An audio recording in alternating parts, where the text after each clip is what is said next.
Hey y'all, it's Whitney, your host for Impostrix Podcast. I am looking forward to this season. Welcome to the season premiere of season 4 of Impostrix Podcast.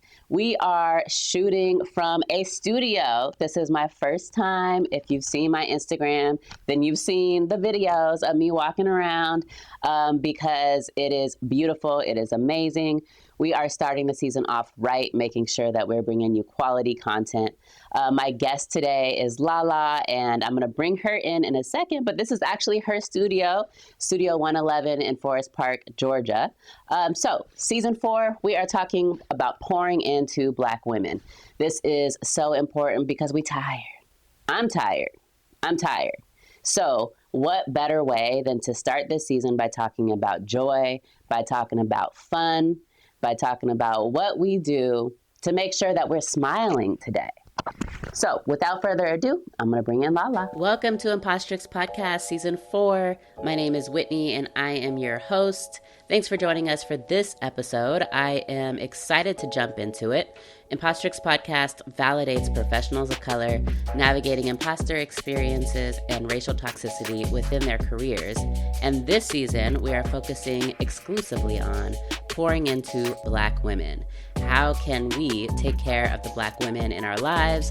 If we are a Black woman, how can we pour into ourselves? How can we receive the pour from others? So this episode is going to be about that and all the episodes within this season. So sit back, get your listening ears on. Let's get into it. Hey, Lala. Hey, boo. How's it going? Good. I am so happy to be here. Thank you for having us in the studio. Of course. It is beautiful. Yeah, thank you so much. I worked so hard on it. I can tell, even down to the little details. So yeah, I love it. Welcome to Impostrix Podcast. Thank you so much for having me. I'm excited. I've been looking forward to this interview. Mm-hmm. We're about to talk about some good stuff. So let me introduce you a little bit. Okay. Your name is Lala, and you are the owner of 111 Studios. You are also an entrepreneur, and you're the host of Poppin' After 30. Woo, woo, woo. And I actually listened on the way here. Oh, yes, because I wanted... Oh, Lord. I wanted to get to know you. Okay. I wanted to get to know you. We've had a little pre-recording conversation a while back, and then we talked a bunch today, but I wanted to get to know you, and I love it when my guests are podcast hosts because then I get to know what your style is in podcasting. Yes, definitely. And so, yes. So I enjoyed it. It was the episode about friends. It was your most recent episode. Okay, good. Okay, all right, good. Because it get a little ratchet. So I didn't know what side of the spectrum you was on. But good. Yes, that was a good episode. Yes, definitely. Awesome. So I always like to start my show by asking people what identities they are bringing. Okay. Besides, of course, what I've shared about you. Who are you? I am a Black girl from California, only child, born to a Southern mother and father, and just independently out here in Atlanta doing my own thing, trying to forge my own path. Wow. So your family's still in California? Yeah, so my mother and her sisters are still in California. Majority of my family is in Arkansas. So they're only about 6 hours away from here. Interesting. So I've been trying to convince my mama to come on out here, but she just don't want to come back to the South for some reason. Yeah. She like Cali. So that's where she gonna stay at. So are you first generation born in California as far as like being from the north? Okay. Yes. Mm-hmm. So my parents and their parents, of course, they're all from the South. But then me, my cousins, we're all first generation born in California. But it's only a small amount of us. Everybody else is still in Arkansas. Yeah. I was gonna say born in the north, but obviously California isn't the north. But it feels north compared to the South. Yes. Yes. But I asked because I'm a granddaughter of the Great Migration. Yeah. My family is from Mississippi and Virginia. My mom's side moved from Mississippi to Chicago. Yeah. And then my dad's side moved from Virginia to Philadelphia. Yes. And then they moved, when they met up in Chicago, my parents, out to the West Coast to Seattle. And it always felt, they were the only ones that moved to Seattle. Yeah. So I have a lot of family in the Midwest and in Philadelphia, but I had no family in Seattle. Yeah. And so That was an interesting experience. Very interesting. And then when you talk to them, it's like two different types of people. And then it's so funny that you said the Great Migration, because yes, everybody was trying to get out of the South, but here we are returning.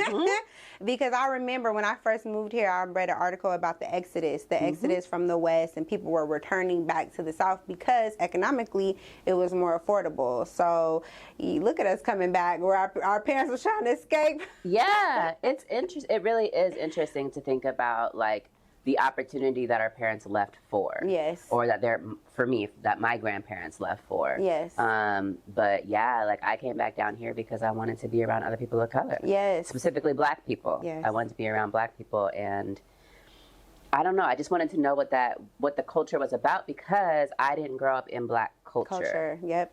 Yeah, and it's the same too for California. There were Black people, but I wouldn't call it a Black culture. It was a salad bowl or melting pot. It was everybody, Asian, Mexican. It was everyone. I didn't have just one specific race. You kicked it with everybody. So it was very shocking, even visiting the South and seeing how many Black people there were. I mean, they were in the restaurants, they was delivering your mail, they were, picking up your trash. I mean, from every aspect, it was Black. So this is definitely Atlanta, the Black Mecca. It is. And there's a lot to do. Yeah. There's a lot to do. There's a lot, but it comes with some drama. It comes with some problems.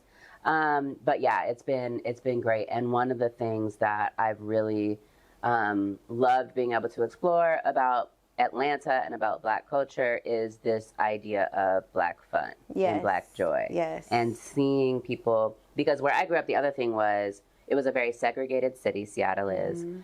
So there was white parts, there were Asian parts, there were Black parts, there were Ethiopian parts, there were Eritrean parts, there were Samoan parts, there were, all the different parts. But the Black parts were people living in poverty. Yes. And so there wasn't, whenever my family would be out, and I grew up middle class, so the neighborhood that I grew up in was very multiracial.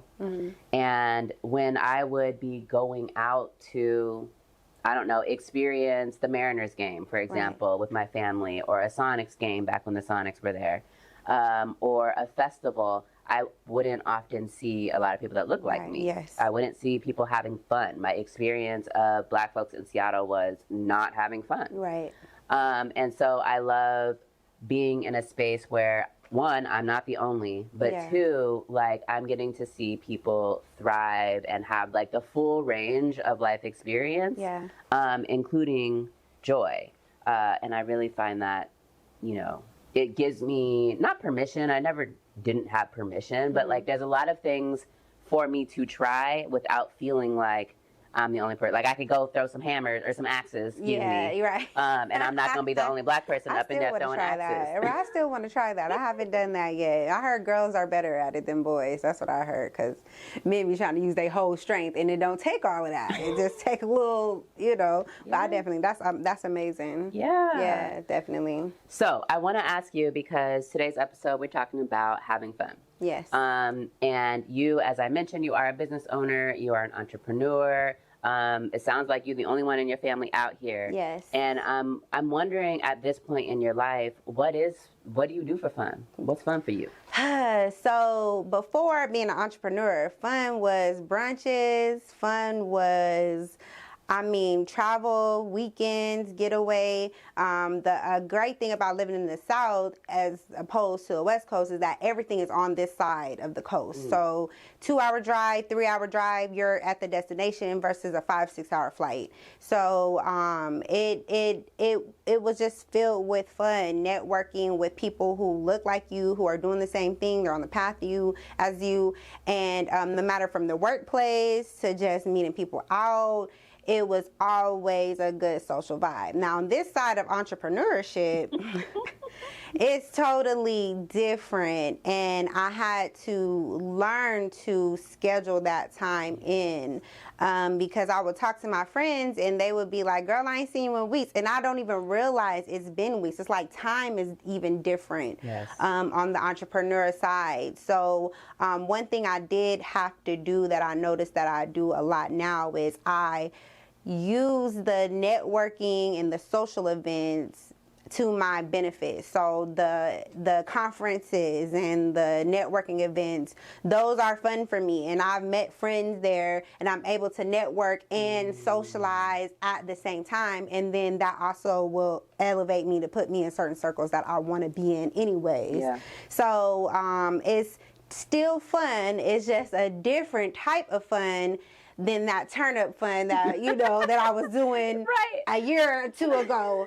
It's now a networking blazer type of fun. So Yeah. and it's very, I would say it's more inspiring than going to the club, going to the lounge, drinking until you pass out. Even though those days are great, but now everything has more meaning in connection and networking. Yeah, and I think you're right about it feels like a grown person fun. Yes. And not in the way of I'm going to the grown and sexy club tonight, but like my time has a reason. Yes. Like what I'm doing, everything has a reason. And I think for me, there are times when I definitely need that, when I need that type of organization and intentionality in my life. But there are other times where I'm just going too far with it. Yeah. Like I just need to go do something for fun without, thinking about networking, without making sure I got a stack of business cards, without, all this stuff. And as I've been learning how to live entrepreneurship and how to become a CEO, it's like so much of it has been about sharing my business, sharing my message, sharing my passion, sharing whatever it's going to be. And not just about like being here and being present. Right. And so one of the struggles that I have is finding that time for just like good, simple fun. Yes. And I'm glad my kids make me do that. Yeah. Especially right now during the holidays.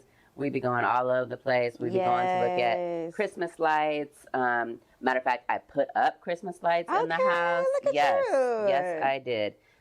Simply because I knew how much my kids liked it. Yeah. And then come to find out, I actually like this too. Right. I actually think that's fun. It's jolly. It's around this time where I do wish I had kids, because I want to go to the pumpkin patch. Like I want to go pick strawberries. I'm like, I can't be out there. They're gonna be like, ma'am, what's your grown self doing out here? I'm like, I want to do the fun little holiday stuff. But you can do it. We go. So we've gone picking strawberries as a family, but we see people there on dates all the time. And but if you go on a date, one thing I hate seeing is people on a farm in their heels. Why? Is this like did he tell you where you were going? No, they did. You know what? Let me tell you. We're going to have to do another have episode. Have you done this? I bet you've done it. Have you shown up on a farm in heels? Not in no farm. First of all, I don't wear heels on any date. Okay? Number one. I remember, we're going to have to do another episode on dating, because dating in Atlanta is atrocious. I remember this one man told me, he said, I'm going to take you to Longhorn. I said, okay. Longhorn? I like Longhorn. Right. Wear some heels. Sir, no. I'm not wearing no heels to Longhorn next to the senior citizen special. You gonna get this Nike jogging suit and my Jordans, and we gonna go eat. Like, what are you saying? No, I'm not even that girl that wear heels to the airport. I don't even understand that either. Me. I don't get that either. I don't know what y'all thinking about. But if it's fun, okay. They be trying to impress that man, girl. You better put some slides on. But moral of the story is, you don't have to have children or little people around you to go to some of those things, because I'm glad that you mentioned that. I love doing that. Yeah. I didn't know. And the strawberries taste so fresh. Straight from the vine. I've been wanting to go to that little sunflower field. Yes. And then I want to see Moana. I don't want to Go wait. see Moana. I don't want to wait in theaters. No, go see it in theaters. Okay. All it's good. I'm like, let me snatch somebody kid to go, so I ain't looking crazy up in here with all these children. Right. Mufasa's coming out. Yes, I'm looking forward to seeing that. Okay, I'm gonna have to just roll up there. Forget the kids. I'm going. It reminds me of when I was single and I was studying for the bar exam. Every Sunday, I would take basically the day off or half the day off and take myself on a date. And my date would always be like some fancy coffee shop. I was in Austin, Texas, and so coffee was like $7 at that time. Yeah. And then I would go to a movie. And it was also a time in my life when I was like being intentional about not dating. Right. And so I was trying to date myself. Yes. Which felt very awkward. Similar to what you're saying, like I felt like I can't go to a movie by myself. Right. Like that's weird. Who does that? I did. I loved it. It was good. Because I got to do whatever I wanted to do when I got to sit where I wanted to sit. Yeah, true. I got to get popcorn and not share with anybody. Yes. If I didn't like the movie, I would just get up and go instead of having to sit there. Like I got to go the time of day that I wanted to go, and it just, I took a lot of joy really out of just taking that time for myself. Yeah. Yes. And I think this year that's one of the things that I want to go back to is more intentional time with myself to do the things that I like to do. You know what? You just inspired me because I used to do those things, especially when I first moved here and I didn't know nobody. I had to. Like, otherwise I would have been in the house. You I would have never been by yourself. Right. So I had to go to the coffee shop and meet people and go out there and do a museum day. And I think I may just get back to that because I'm really big on solo travel. I've traveled around the world by myself, and the most exuberating experience I've ever had in my life was getting on a plane and going to Paris or going to London, going to Bali, wherever, and spending that week by myself, navigating a whole new city, new language, new whatever, by yourself. If you don't know what strong and confident is, that will put all of that to the test. And I absolutely loved it because, first of all, people be so scared. Ain't nobody checking for you, girl. Ain't nobody out here. I mean, things happen, but they can happen right down the street from your house. Like fear will always put you get you in the way of achieving your goals. Like you can't be fearful. You got to go out and do it and achieve. Like that's the biggest thing. If you got to go alone sometimes. Yeah, I think for me, I lived so much of my life just kind of not taking things too seriously. But then in my 30s, everything changed. Yes. Like all of a sudden I'm an actual adult. I don't know. Because like 20s felt like fun. Yes. Like the turn up fun, I literally don't have to care about that I have work in the morning. Right. I can still go out. Yeah. I'm gonna find a way to pay these bills, and I don't mind robbing Peter to pay Paul. Right. Like it was much more carefree and much more just like enjoy. Yeah. But the 30s, fun. But it's a seriousness. It's adult fun. Yeah. And so you talked a little bit about how things have changed since becoming an entrepreneur and how you think about fun and joy. What about as you've aged? Yeah, so that's why I'm glad you brought up Popping After 30, my podcast. That's literally what the podcast is about. Because when we turned 30, we thought it was over. I thought it was over. I'm like, what am I doing? I'm old. Oh my God, I'm used up. What's life? And 30s is actually when life starts. Yes. I mean, 20, we were irresponsible. It was okay for you to quit that job and not have another job. It was okay for you to, make the mistakes. But in your 30s, it's like, okay, now I need to be focused more on my health. I need to be focused on the people around me. Now, money really matters. Credit really matters. And so me and my best friend got together and we made the podcast, Popping After 30, to talk about these issues and still let you know you can still be popping after 30. It ain't over. Like, it's still popping. And now that I'm approaching 40, it has been lit. I'm not going to lie.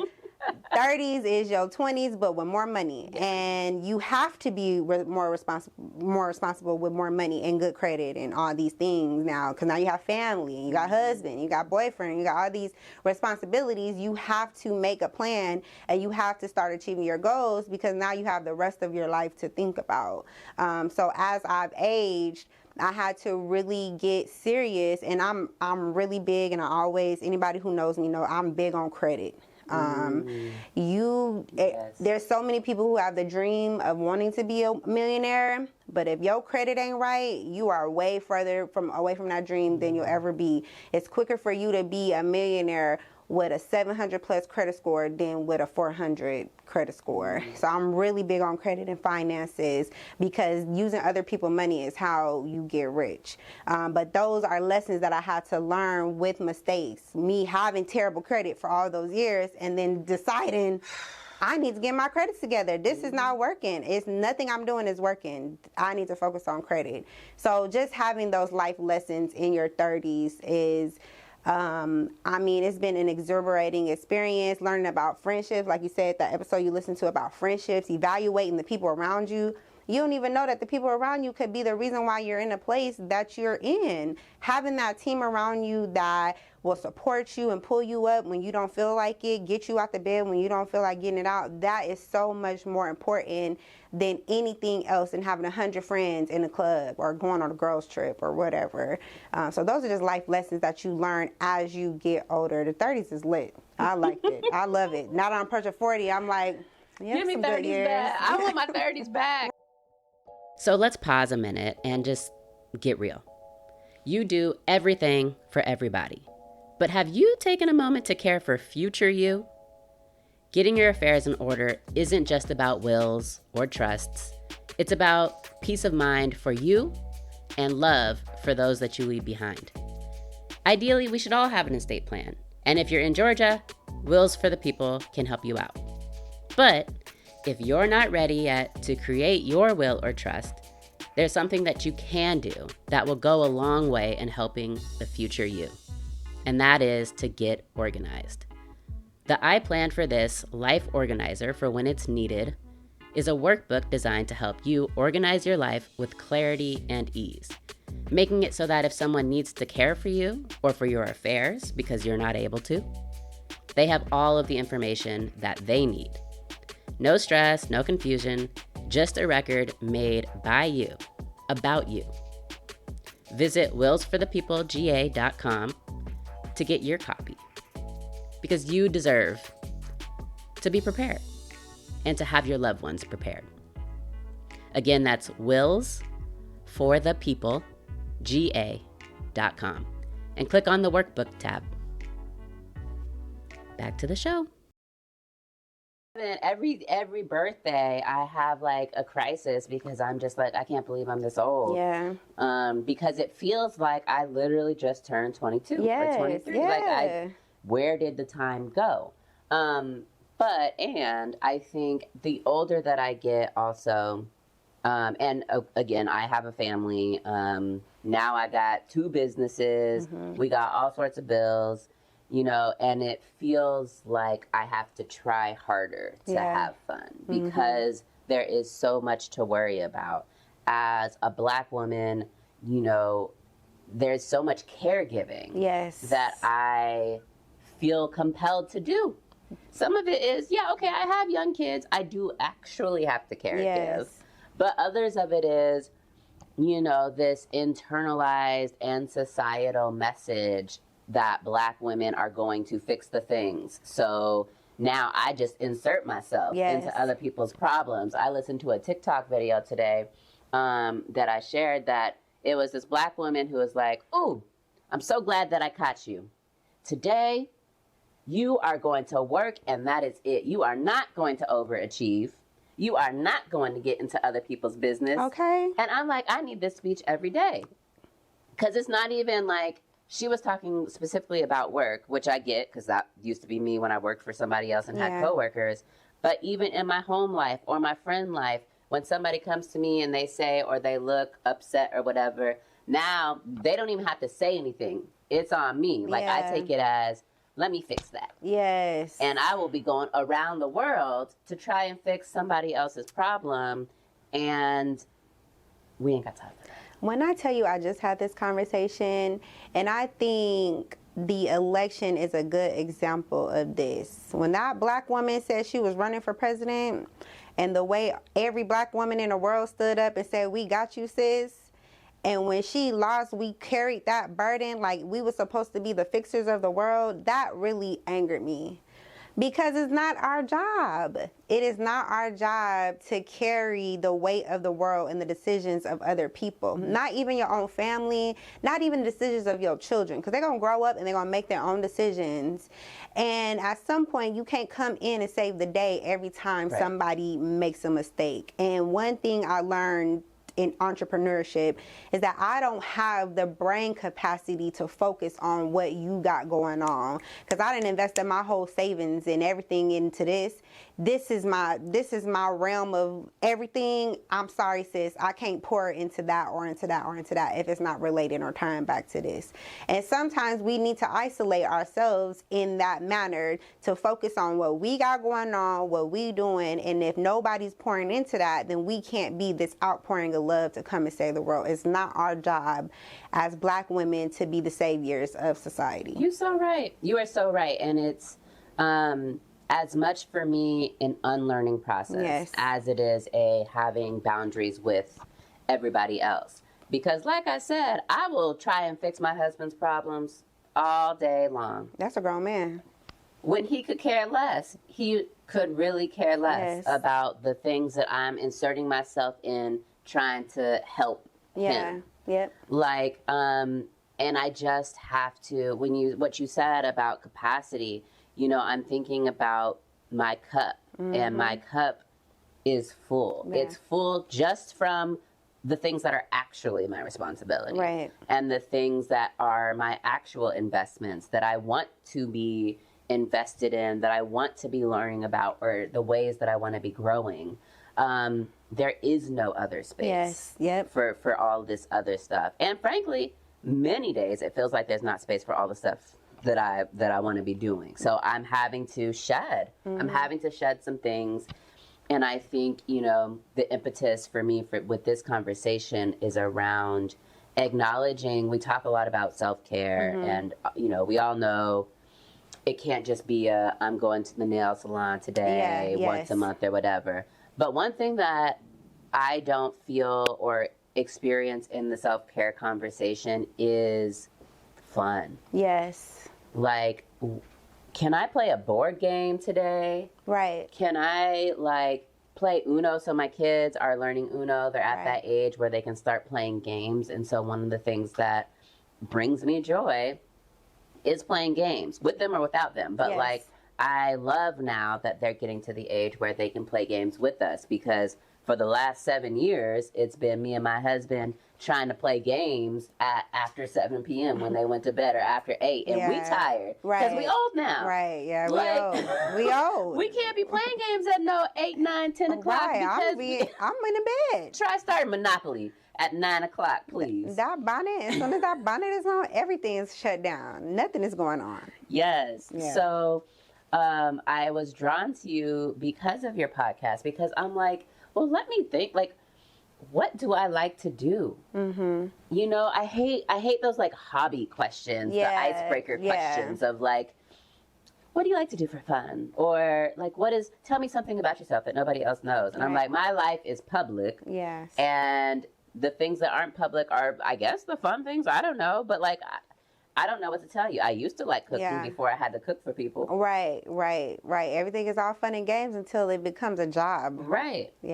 And so it's been, and even, you know, I have had to figure out a way to manage podcasting, because podcasting started as fun, hobby, and an outlet. But doing things like this today is fun, is a way to make it fun again, instead of making it like, oh, okay, I got to get this episode out. I got to get it, you know, sent to wherever it needs to be sent to. So I wonder for you, like, when people ask you, what do you like to do for fun? What is your hobby? Like, are there things that you've lost touch with that you used to love to do, that you would say? Like sports for me is one of them. Yeah. I used to love me some sports. Yeah. I used to like going to sporting events, playing sports, being active in the streets, playing street basketball. No, I don't want to do that. Yeah. For me, I used to love hosting. I love throwing a good shindig, a game night, or just seeing all my people that I love in one place, eating, having fun, drinking, talking mess, catching up. I used to love doing that. I haven't hosted a barbecue or a game night or something in so long because everything I host is at the studio. Yeah. It's always content or business related. And my friends, they come, you know what I'm saying? They'll come and show out, but it hasn't been like fun, like dominoes and spades and somebody on the grill. Oh, Lord, yes. So like, dang, you really got me thinking on that because it's been a couple years since I've had something at the house in the backyard. Like, it's been a minute. My backyard look a mess. I haven't even went back there. Like, well, it's winter now, so. Yeah, it's winter. But I mean, during the summer, I was out the window looking like furniture set, still covered up. Like, this look crazy. But dang, that is something I really haven't. You really got my wheels turning on that. I haven't had a gathering with my friends in a very long time. I'm gonna have to do that. You should plan it. I need to plan that. Because I think it's so important because we can't just be living to work. Yes. Even though, like, especially as entrepreneurs, supposedly we're doing the things that we want to do, right? Right. So even though it's that, like, we still can't. That's not the point for me, like, of being an entrepreneur. The point for me of being an entrepreneur was, like, flexibility. Yeah. Being able to do what I want to do and not have to, respond or be accountable to a boss, if you will. Yeah. And being able to be creative and, like, even that creativity piece, sometimes I lose in the whole rigmarole of I'm running a business. Collaborating and meeting people and being creative, and you're doing this thing that you've planned and you can see it to come to life. But on the reality side of it is that when the finances and the ends doesn't justify the means, and when that doesn't hit, then that's the realness behind entrepreneurship. Like, it got to make sense, literal dollars and cents, in order for it to sustain. And if not, it's just a hobby and this little thing that you do on the side and be doing a tax write-off every year. Yeah, you're right. Yes. I think for me in this next season, I want to focus more on having, like, fun that I actually think is fun. So not fun for other people, not like, oh, my kids want to play a game and I like watching them play games, so that's fun. Like, no, I want, like, Whitney fun. And I'm even, like, now trying to think about what that might be. Maybe, like, doing a cooking class because I still love, like, I like food. I like to eat. But I love being able to make a dish that I'm proud of and, like, feeding people. So that would be fun. What else? I like improv.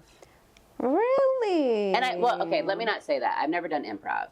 But in every situation in which I found myself needing to do some type of acting, I really like it. And so most recently, that's been those, like, escape rooms. Have you done an escape room? No, I haven't. I wanted to. So the escape rooms that I've done, it's like you go in there and it's a puzzle. Yes. And you are trying to master all the clues, to answer all the clues, and then the last clue, gives you the key for the room or whatever. But what I didn't know when I started doing escape rooms was that, like, for a lot of these escape rooms, you are assigned a character. Yeah. Oh. And so you are acting out, like, like the chef and the who did it and was it the doctor? Was it the maid? It's like a mix of, like, a mystery, murder mystery night. Oh my Except for it's not always murder. Yeah. I can't remember the last one that I did. I don't even remember what it was. But I had so much fun. It was so funny. It was funny watching other people. It was like a team bonding for my old work. And it was hilarious watching other people just get out of themselves a little bit.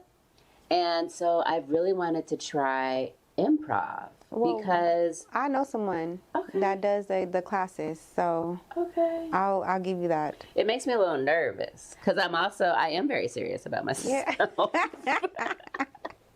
It'll give you, because I went to creative performing arts high school. Oh. So I've been in plays and stuff. That acting thing really brings another side of confidence. Yeah. And it's just like you said, you get to step outside of yourself and be somebody else for a little bit of time and play this part that's in this bigger role or this bigger scene. And yeah, I can see that. Yeah, and I would even like even if I'm not in doing improv, like going to improv shows or comedy, because, you know, sometimes comedy can feel like improv, basically, like stand up and stuff like that. I want to do more of that. Okay, yeah. What do you want to do? I want to get more. I know everything's gonna always be related to this studio. Nope. It's not, not work related, not networking. I'm gonna host my friends in the studio. No, something else. Because I was gonna say I want to get a photography class, but okay, something else. Dang, it's gonna be related. I mean, everything is like DIY. I want to learn how to wallpaper and do more set design, but that's still content related. I wanna. You're failing. I'm failing at fun. I really am. And what's crazy is that I'm so conditioned, right? Because I've been in this for a year now, and it's been every day from the time I close my eyes to waking my. I'm like, what can I do? What's new? What's new out there? What can I add? But I'm definitely. Maybe the fun is to stop and to pull away for a few days and go strawberry picking. Right, and do something that is unrelated to this studio, because when your girl is zoned in, honey, like I don't even see nobody else in the room. It's me and the goal. Like, we're on it. So that is something you didn't. But you know what might be fun though? So going back to the farm has, and I go to Southern Belle Farm. Okay. It has like a bunch of areas where you can take pictures. So it's got like old farm trucks and signs and basically little mini sets. Oh. You could do seasonal sets, like do one studio that's like a seasonal set. Okay. And like, I feel like it would be fun to go like to create that. Right. You know? Right, yeah. And so like you can be going places for inspiration, and like you can go pick some sunflowers and have your little sunflowers as your little table setting for one of your studios. Yes. Yeah. I mean, that might be fun. Halloween would be amazing. Oh, yes. Like doing a Halloween set. I'm sure there would be people too who would utilize that type of space. So yeah, if you come back in a couple weeks, that back area Christmas is gonna be lit. I'm about to transform it to a whole Christmas, because I Christmas photography shoots lined up for the holidays. So that's good to hear. Yeah. So maybe that could be something that's I know. Help me out. Help me, please. Somebody come help me, please. I need like listeners to be like, no, Whitney, don't give her that idea. Right, because still work. I know it's still work, but it's I can't even be mad because I absolutely love it. Like having you come here and this be your first in person, like that is something I'm like, yes, girl, come to the studio. But how we go, girl, come to the studio. But wait, how we gonna fit? Come to this studio and record this episode. Like, let's do it. Like, I got a place, let's do it. So that's the type of connection that I live for, and what I'm doing every day. So it's kind of hard to step away when you meet great people like yourself and that are doing great things and just making impact on the world. I can't step away. I got to keep going full throttle. That's amazing, and that's great. Not everybody got that, so it's amazing that you do.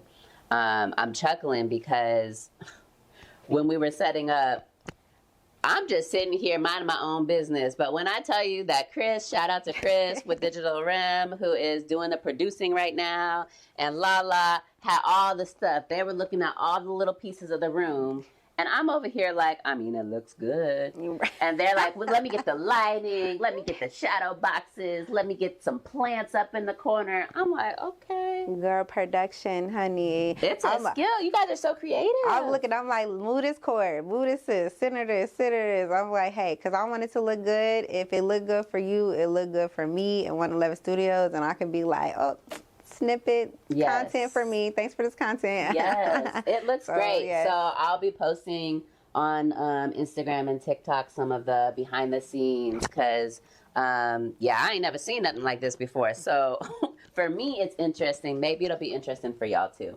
But all right, Lala, thank you so much for having me here, for being on the show. Can you again share about the studio for people that are here in Atlanta or Georgia or who are coming by? Yes, of course. Well, thank you so much for having me. I'm so glad you chose 111 Studios and you chose to sit on this couch with me. I appreciate it.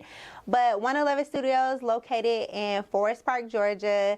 Check out all of the pictures and videos in the different studios. It's 6 different content spaces, studio spaces for you to do podcasting, videography, photography, co-working space. If you have a small event space for you to promote your product, promote your brand, promote your platform, anything that you need here, I can assist you with at 111 Studios. Go to www.111studios.com. or you can follow me on Instagram at one.11studios and follow me, message me, DM. I respond to DMs and schedule a tour today at www.111studios.com. Thank you, Lala. And as you were talking, so one of the things in my late 30s that I am learning about is giving myself what I want, but like paying for things. Yes. And like just kind of the investment, like I'm turning up the investment a notch a little bit in myself.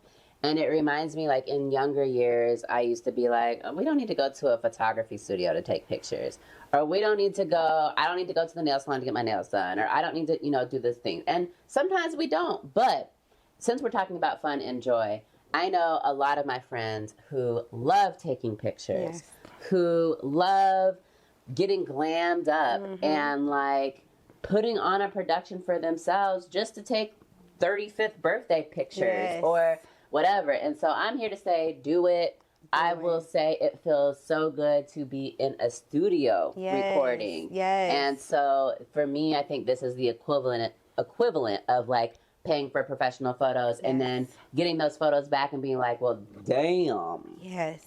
Like that does look good. Yeah, it's definitely worth the investment. And like you said, just invest in yourself. I mean, you can have this set up at home, that's cool, but do you want to bring people to your house when you want to have a guest? What if you have a celebrity guest? You going to bring them to your living room, or do you want a professional setup that, with a professional team and it looks professional, and then that's the type of clientele that you want to bring. So what you invest in is going to determine your outcome.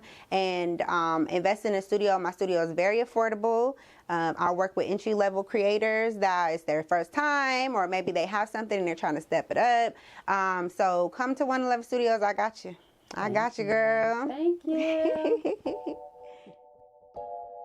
Thank you so much for listening to this episode of Impostrix Podcast. I hope that you got what you needed. If you're ready for more, feel free to go through the other 3 seasons worth of amazing episodes that we've put together for you. I want to hear from you. I want to know how you related to this episode. So if you're listening on Spotify, feel free to answer the question or send a text. You can do that through your Spotify app. If you're listening elsewhere, make sure that you follow me on Instagram at Impostrix Podcast. And if you like to text, go ahead, go to the show notes, look for the link for the WhatsApp community, because we just got it started this season for season 4, and I love to chat, so hit me up. Also, thank you to Chris at Digital REM for editing this episode. Until next time, be validated.